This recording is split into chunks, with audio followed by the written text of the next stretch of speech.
Hi, I'm Jarvis Odgers, physical therapist and clinic director here at Rebound Physical Therapy.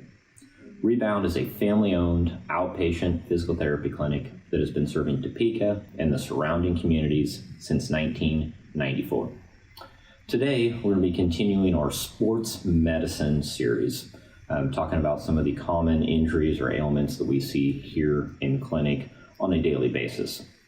So today we're going to be talking about patella tendinitis, and then what is known as Odgers disease. So I've got a knee model here, and this is showing the front side of our thigh or our quad muscle, and then we come down and have our kneecap or our patella, and then below that we have this thick tendon that attaches our kneecap to our lower leg. So one of the things that we commonly see is that tendon gets irritated and inflamed, what is known as tendinitis, also commonly called jumper's knee, because you do tend to see it in a higher percentage of folks involved in jumping sports. So we're talking basketball, volleyball there.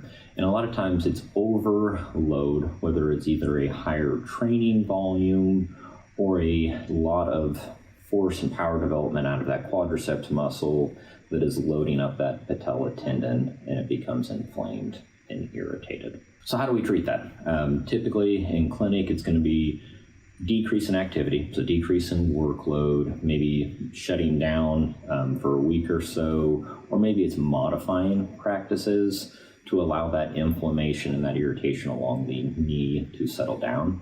And then a lot of times it's going to be addressing any kind of mobility or strength deficits that individual has. A lot of times those folks are what we call quad dominant, meaning they're really strong on the front side of that thigh, and they generate a lot of force and power out of that, which is good. I mean, that helps you jump. But if we have some deficits in either flexibility or strength on the hip muscles or on the back side of that thigh, we overload the front side. So a lot of times it's working on balancing out those muscles. And then a lot of times it's also increasing the flexibility of that thigh muscle. So doing a lot of stretching activities so that we're not putting as much pressure on that front side of the knee. And then we also do a lot of hands-on treatment, working to improve tissue mobility, working to improve pain. Sometimes it's some cross-friction massage to loosen up that actual tendon and bring a little bit more blood flow to the area so that you can heal quicker. So patella tendinitis is what we typically see in the adult or skeletally mature athlete. So maybe the junior and senior in high school on up to the 40, 50, 60-year-old. We see that same thing in the younger athlete, but it gets named something different. So a lot of times it's called Odgers disease. First off, it's not really a disease. It's not like diabetes or cancer. It is really an inflammation. Instead of being on the tendon, it's actually on the bony prominence on the front side of the knee. The actual medical term for it would be tibial, that's our tibia, apophysitis. So it's a mouthful there.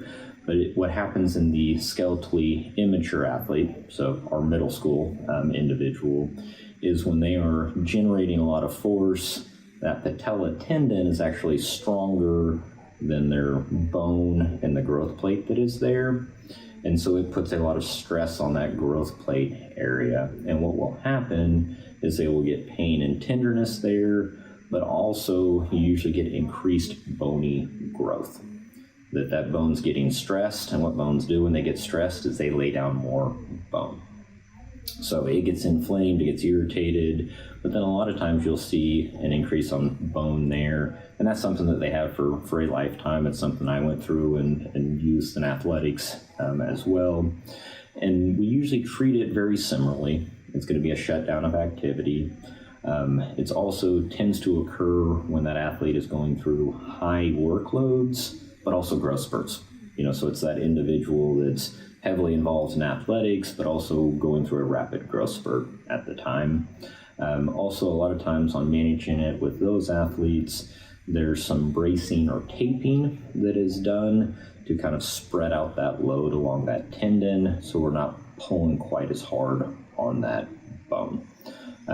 Ice massage to that area can also help to decrease some of the inflammation.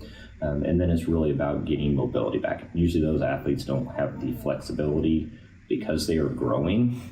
Muscles are trying to catch up to that bone that's growing, so it's restoring that mobility in those muscles. And then a lot of times it's talking about proper jumping and landing mechanics that can avoid some of the pressure on the front side of that knee. All right, thank you for joining me today for our sports medicine talk.